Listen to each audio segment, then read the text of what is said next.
even though you probably won't succeed, you have to delude yourself into thinking you will. Otherwise, how will you convince your husband to use all our savings to fund the show? How will you find the motivation to do all the grinding late night weekend work so that you can even have a shot at succeeding?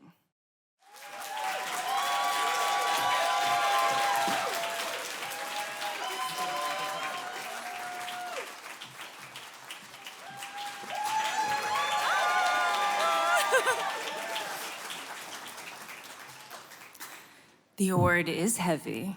Glad there's a table this year. Before I start, I would like everyone to say hi to my parents. Can you wave hi? They were nice enough to drive all the way from Houston because I told them this will absolutely be the only chance to see me accept an award at such a nice event.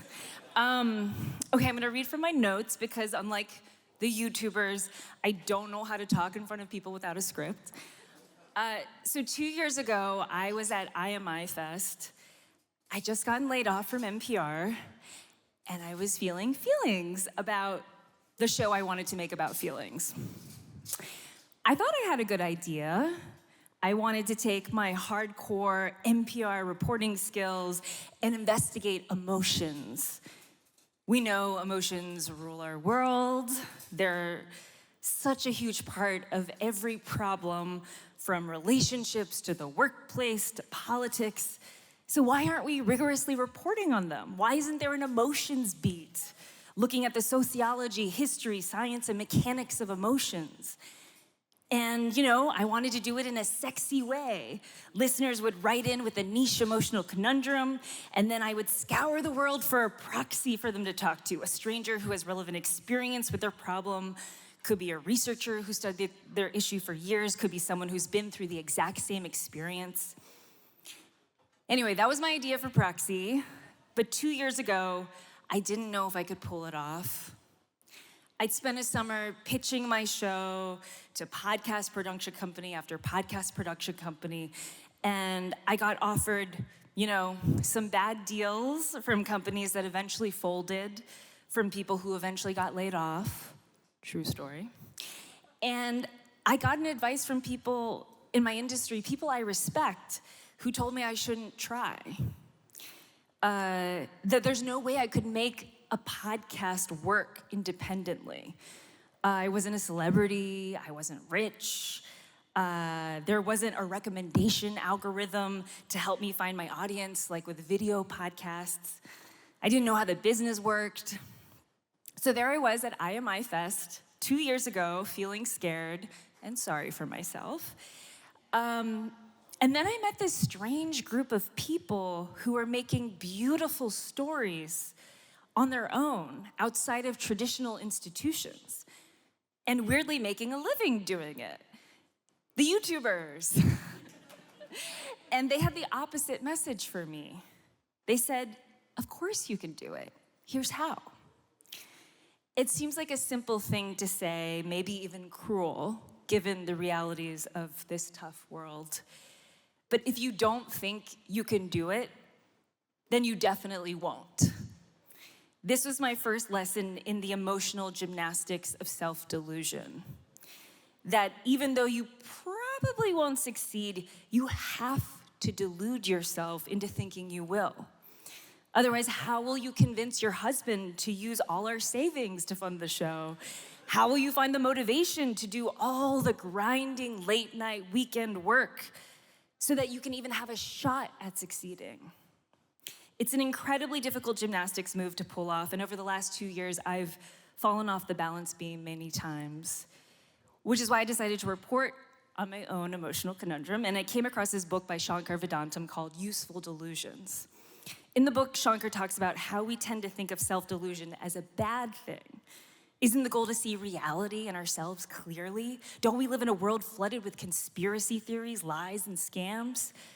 But Shankar, in his research, finds a bunch of studies showing that positive illusions can lead to higher income, higher motivations to work, more goal-seeking, more pragmatic action, more daily planning, and less fatalism.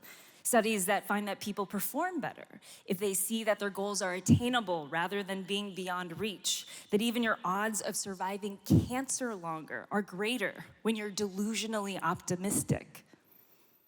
Anyway, 2 years later, I have a show, we have listeners, we have Patreon members. And thanks to this award, we are going to make another year of emotional investigative journalism. Thank you, Elaine and Stuart, for supporting independent media, for teaching podcasters about YouTube, for giving us a break from the hustle and feeding us such nice food. You've made a beautiful, important, rare thing, bringing together an insanely talented and diverse group of artists and makers. It's because of going to IMI Fest over the past few years and the generosity of everybody in this IMI community that's here today and that's been here over the past few years that I now know how to do Patreon, that my show is less confusing, that I'm a little less scared of doing video, though I'm not convinced yet. Okay, I'm gonna quickly run through some thank yous. Thank you to Brian Reed for trusting me with your niche emotional conundrum. Thank you to my editor, Tim Howard, the best editor in the world. I can't believe I get to work with you. Thank you for making these stories work with so little time, for always being down to play and making every edit feel like a good hang. Thank you to Radiotopia for taking a chance on me and championing independent podcasters and answering all my questions on Slack. Thank you to my parents for making me practice so much piano, so I have the stamina to endure all the nights and weekends. Thank you for letting me make my first professional radio story about your obsession with tango dancing, even though you're very private. Thank you for not asking me about law school when I got laid off. I love you. And finally, thank you to bedraggled podcast spouse Kyle for becoming a podcaster against your will, for letting me wake you up at 3 a.m. to mix another pickup, for giving me so much good tape, for letting me talk about Proxy on our evening walks, for looking at the numbers because I'm too anxious, for making spreadsheets because you're less bad at it than me. You are the best bedraggled podcast spouse I could ask for. And by the way, I need you to mix something on Monday. Here's to another year of self-delusion.